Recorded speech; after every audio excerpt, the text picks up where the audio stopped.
баршаңызға. Бүгінгі тақырыпты бастамас бұрын каналға тіркеліп, лайк басып, комментарий жазуды ұмытпаңыздар. Қарынды лақтыра берші, жігер бомж болып кеткен бе? Желі қолданушылар, әзіл ғой, қарынды лақтыра берші, ойбай, осы бірдеңе шығарады жүреді деп жазуда.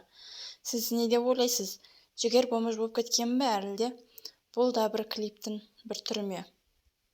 Инстаграм желіде әртүрлі пікірлер жазуда. Жігер мықты талантты жігіт, жақсы актер шығады.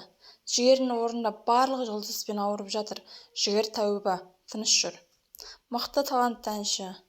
Бұл жай ғана кино ғой. Кино емес, шынымен бомж болып кеткен осы жігер, деп жазуда.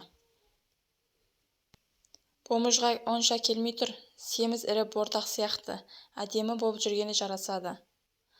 Бұл қазіргі заманы бомжы болып отыр екен, стильный екен, деп әртүрлі пікір жазуда. Видео ұнаса каналға тіркеліп, лайк басып, комментарий жазып, өз пікіріңізді жазыңыз. Жігер шынымен де бомж бе? Әлде клипке ма, киноға ма түсіп жатыр ма? Сіз қалай ойлайсыз?